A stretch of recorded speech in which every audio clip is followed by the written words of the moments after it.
अच्छे शब्दों में आदरणीय पांडे जी ने बात रखी। और सबसे अच्छी बात है कि साहित्यिक संगठनों से जुड़े जितने भी कार्यक्रम हैं, अपनी तमाम व्यस्तताओं में पांडे जी उपस्थित रहते हैं और अपना समय व्यक्त करते हैं। ये बहुत ही अच्छा लगता है, सराहनीय भी है। मैं इसी क्रम में जो परिवार के सदस्य हैं, अतुल मोहन जी के अग्रज हैं, हाँ उसी में चलता रहेगा, आपको भी सुनेंगे, इन लोगों को भी सुनेंगे। अभी हम लोग तो सीख रहे हैं ना, पहले आप लोगों को सुनेंगे फिर सीखेंगे, कुछ बोलेंगे। तो परिवार के बड़े सदस्य की भूमिका में रहे प्रोफेसर डॉक्टर अरुण मोहन भारवी जी, अतुल मोहन भारवी जी ने, मनु जी ने, जितेंद्र जी ने, सबों ने सीखा भारवी जी से और साथ मिलकर लोगों ने काम किया। तो मैं चाहता हूं कि भारवी जी के मुख से अपने अनुज के लिए जो भाव हैं वो प्रकट करें और उनके प्रति साहित्य मंडल की तरफ से श्रद्धांजलि अर्पित करें।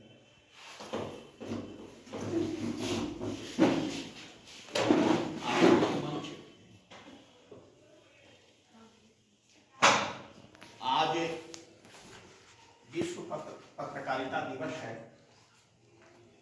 और जब हमें पत्रकारिता की उपलब्धियों,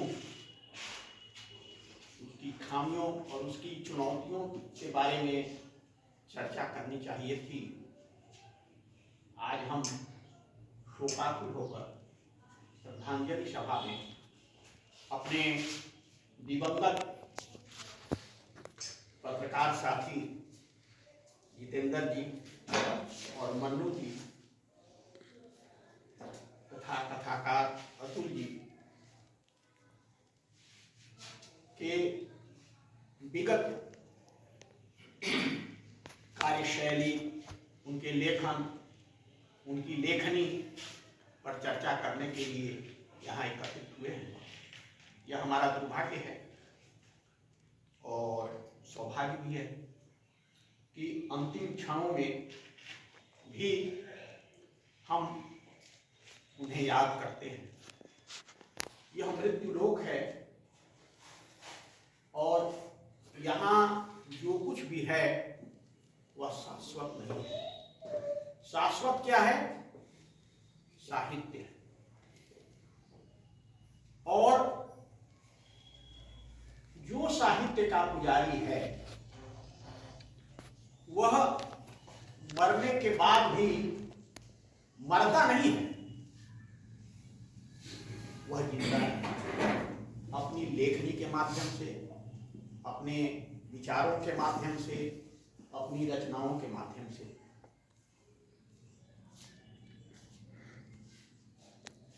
मरने के लिए तो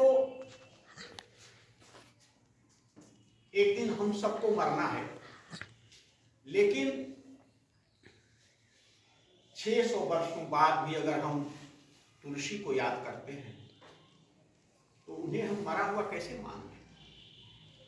अगर हम सूर्य को याद करते हैं, आज विद्यापति को याद करते हैं, जयशंकर प्रसाद भारतेंदु को याद करते हैं, गणेश शंकर विद्यार्थी ऐसे पत्रकार को याद करते हैं, तो हम कैसे मान लें कि वे आज हमारे बीच नहीं हैं? गणेश शंकर विद्यार्थी एक निर्भीक पत्रकार थे और उन्होंने पत्रकारिता के क्षेत्र में बहुत काम किया। राम प्रसाद बिस्मिल ऐसा क्रांतिकारी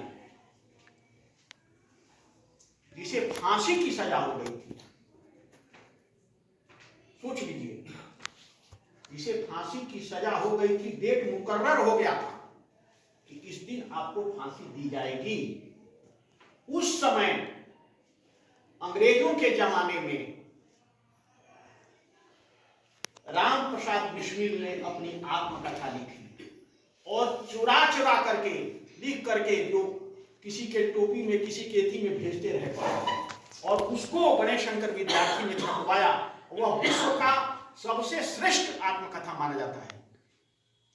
आदमी को जब ठोकर लगती है तो बेचैन हो जाता है, घाव होता है, फोड़ा होता है तो बेचैन हो जाता है। जिस आदमी को फांसी की सजा हो गई थी, डेट मुकर्रर हो गया था, वह सोचिए कि कितना संयत होकर के लिखता रहा और चोरी चोरी उसको बाहर भेजता रहा और उसको बटोर करके गणेश शंकर विद्यार्थी ने छपवा दिया और वह आज के डेट में विश्व का सर्वश्रेष्ठ आत्मकथा माना जाता है।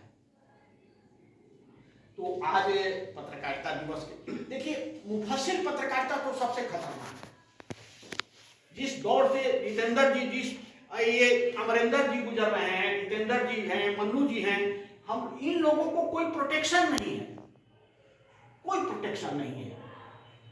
किसी भी अपराधी के बारे में लिख देते हैं तो तुरंत अगर वो बदमाशी पर उतर जाए तो प्रेस वाला भी छोड़ करके भाग जाता है, प्रेस वाला भी छोड़ करके भाग जाता है, वो भी साथ में नहीं खड़ा होता है, न अपराधी के लिखने पर या किसी पूंजीपति के खिलाफ लिख देने पर, या किसी अगर जब काम बिगड़ जाता है, किसी से ठन जाती है लेखनी को लेकर के, तो ये जो उसके अखबार के मालिक हैं वे भी साथ नहीं देते हैं, वो भी भाग जाते हैं। ऐसे समय में मुफस्सिल पत्रकारिता सबसे खतरनाक है। जो पटना में बैठे हुए हैं पत्रकार, उनके सामने ये तो नहीं होती है, लेकिन जो मुफस्सिल पत्रकारिता में है वो बहुत खतरा से गुजरते हुए काम करते हैं। ऐसे ही खतरों के खिलाड़ियों में हम जितेंद्र जी का नाम आदर के साथ लेते हैं और मन्नू जी का नाम लेते हैं। मन्नू जी तो सबसे, मेरी बात अगर ऐसे है तो कहा जा सकता है कि वो पत्रकारिता के क्षेत्र में भीष्म पितामह थे।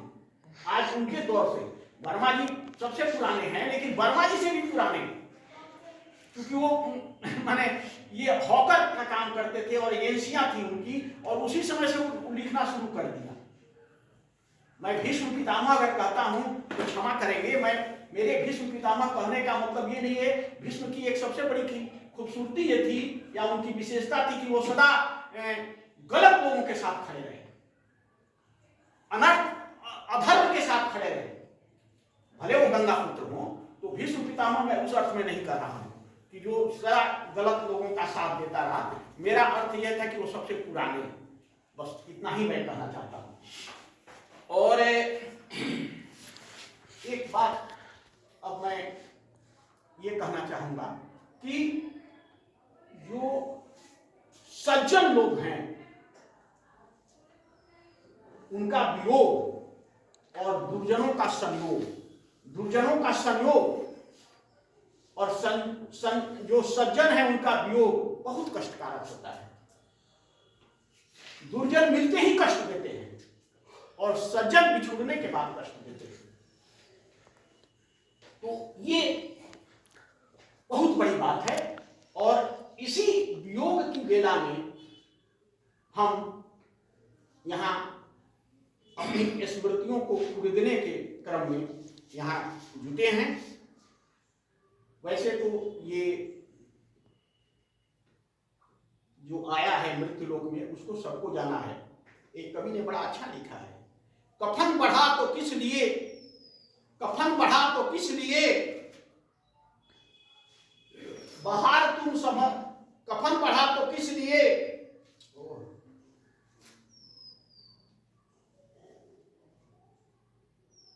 कफन बढ़ा तो किस लिए बाहर तुम सहम गए, कफन बढ़ा तो किस लिए बाहर तुम समझ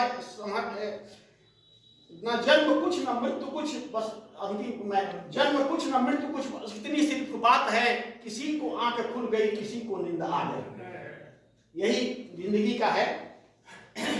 और अंत में मैं केवल एक कह करके अपने तीनों मित्रों के लिए, अपने तीनों अनुजों के लिए कि तुम जिंदा थे तो सुनने को मन करता था, तुम जिंदा थे तो सुनने को मन करता था, जब नहीं रहे तो गुनने को मन करता है। जब जिंदा थे तो सुनने को मन करता था, जब नहीं रहे तो गुनने को मन करता है। जब सिमटे थे तो उखड़ी उखड़ी सांसें थी, जब बिखर गए तो चुनने को मन करता है। सुनने को मन करता है। बड़े, जैसा कि एक हमारे रामाधार बाबू ने कहा, बड़े गौर से सुन रहा था जमाना, तुम ही सो गए दास्तां कहते कहते।